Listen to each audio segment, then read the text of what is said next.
नमस्कार, स्वागत है एक नई वीडियो में। स्टॉक पुराना ही है, वीडियो नया है। एप्टस वैल्यू हाउसिंग फाइनेंस को एक बार फिर से देखेंगे। बजाज हाउसिंग के आईपीओ के बाद से हाउसिंग फाइनेंस सेगमेंट गर्म हो गया है। मूवमेंट इसमें आ सकता है, सब में आ सकता है। री-रेटिंग की चांसेस हैं, तो इसको एक बार क्विकली देख लेते हैं।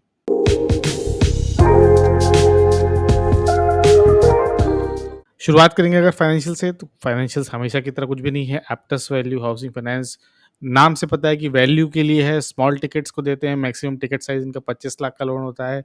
और rural home buyers, low income, middle income families, self employed families जिनको बड़े लोन नहीं मिलते, उनको ये लोन देते हैं और अच्छे खासे ऑपरेटिंग प्रॉफिट मार्जिन पे करते हैं। अगर हम इनके क्वार्टरली रिजल्ट पे जाओगे तो आपको एक भी क्वार्टरली रिजल्ट खराब नहीं मिलेगा। हमेशा अप ही अप है, चाहे ऑपरेटिंग प्रॉफिट हो, चाहे प्रॉफिट बिफोर टैक्स हो या नेट प्रॉफिट हो, अप ही अप जा रहा है हमेशा। कभी भी इसने डाउनवर्ड जर्नी देखी नहीं है। पर कुछ रीज़न है कि स्टॉक चलता नहीं इसका, अब गॉड नोज़ क्या रीज़न है। अच्छी कंपनी है फाइनेंशियली। इन्वेस्टर्स में देख लेते हैं।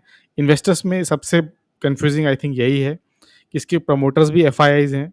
जो वेस्टब्रिज है उन्होंने अभी लास्ट क्वार्टर में अपना 5% स्टेक उन्होंने अपना निकाला था। बट आप देखोगे कि तो प्रमोटर्स भी इसके मोस्टली एफआईआईज़ ही हैं, और एफआईआईज़ में भी एफआईआईज़ ही हैं। और पब्लिक में भी देखोगे तो भी आपको डीआईज़ और एफआईआईज़ ही मिलेंगे। तो मोस्टली एफआईआईज़ के पास ही इनके पास है। डीआईज़ के देखोगे तो यहाँ से ये फंड हट के पब्लिक में आ चुके हैं। लेकिन एसबीआई कंजर्वेटिव हाइब्रिड फंड को देखोगे, इन्होंने अपनी पोजीशन लास्ट क्वार्टर में दुगनी कर ली है। ये इंटरेस्टिंग है। और एक छोटा-सा पॉइंट मैं आपको दिखाता हूँ कि सितंबर 21 में 248, समझ लीजिए कि 2,49,000 शेयर होल्डर थे। अब 1,30 ही हैं, तो कम लोगों के पास ज़्यादा शेयर है। मूवमेंट तभी आता है जब बाइंग सेलिंग की डिमांड होती है, जहाँ वो मीट करता है, अगर आपको पता हो तो। शेयर पहले भी हम रिसर्च कर चुके हैं, इसके ऊपर पहले भी डिस्कस कर चुके हैं। यहाँ से अगर हम इसको थोड़ा और पीछे लेके चले तो यहाँ से एक एक एक फॉलिंग ट्रेंड लाइन थी, पोलर फ्लैग था, ब्रेकआउट था, रेजिस्टेंस हमने पहले ही ड्रॉ कर रखा था, वापस नीचे आया। अब काफ़ी देर के बाद देखिए फरवरी 2024 से लेके घूम फिर के ऐसे डबल बॉटम, ट्रिपल बॉटम बना के वापस इस पॉइंट पे आया है। अब इसकी सिग्निफिकेंस हमको डेली से ज़्यादा वीकली बेसिस पे देखने को मिलती है। तो अगर आप वीकली बेस पे देखोगे तो ये जो आईपीओ का प्राइस है उसी के आसपास लिंगर ऑन कर रहा है। इस आईपीओ के प्राइस को ब्रीच नहीं कर पा रहा है फॉर सम रीज़न। लेकिन आगे कर पाएगा, नहीं कर पाएगा, ये देखने वाली बात है। बट एक रेजिस्टेंस है। और फुल डिस्क्लोज़र, मेरे पास आईपीओ के टाइम से है, मैंने लोअर लेवल पे बाइंग की है, तो मेरा इसमें सेल्फ इंटरेस्ट ज़रूर है। इक्विटी स्टॉक मार्केट याद रखिए हमेशा एक बहुत ही रिस्की सेगमेंट है। आपको सोच समझ के अपने ट्रेड लेना है, एनालिसिस लेना है। किसी दूसरे कहने पे तो बिल्कुल लेना है। आप दूसरे की एनालिसिस देख के आप अपनी एनालिसिस ज़रूर करिएगा। तो अगेन देखने वाली बात क्या है कि यहाँ पर आप देखोगे तो एक वीकली बेसिस पर एक लॉन्ग टर्म पे रेजिस्टेंस है। और इनफैक्ट जब से लिस्ट हुआ है तभी से है। और अब जो इसने आज कैंडल बनाई है, कल तक कुछ और कलर था इसका, आज ये 2% गिर गया। तो एक रेजिस्टेंस जो आपको, जैसी आपको यहाँ दिख रही है, जैसी आपको कैंडल यहाँ दिख रही है, वैसी आपको कैंडल यहाँ दिख रही है। शूटिंग स्टार टाइप की है, एक रिवर्सल आने के चांस है। बट याद रखिए वीक में अभी 1 दिन बाकी है, अभी वीक खत्म नहीं हुआ है।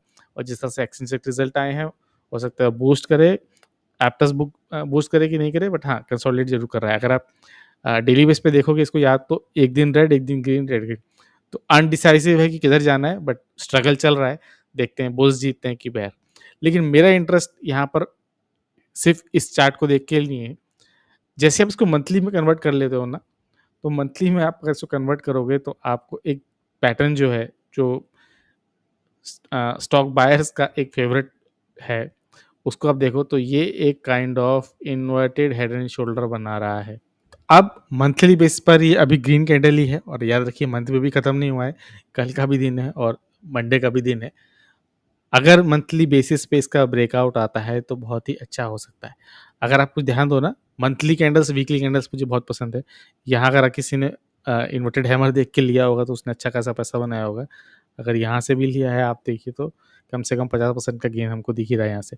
ठीक है, होता रहता है, कभी ट्रेड आते रहते हैं, कभी नहीं आते, बट हमको इन्वर्टेड हेड एंड शोल्डर मिल रहा है। आइए एक बार ड्रॉ कर लेते हैं क्विकली इसको।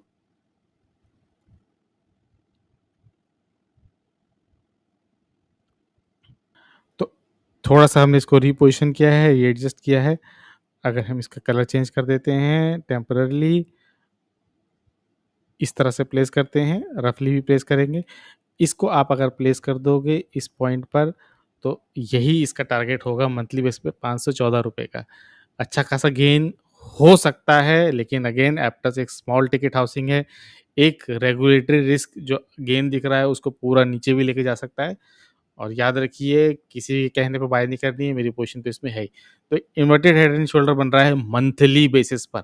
मंथली बेस अगर आपको मंथ भर पेशेंस है वेट करने का कि आप एक कैंडल को फॉर्म होता देख सकते हो, तो ही आप इसमें पोज़ीशन लेने के बारे में सोचना भी। बहुत पेशेंस चाहिए होता है।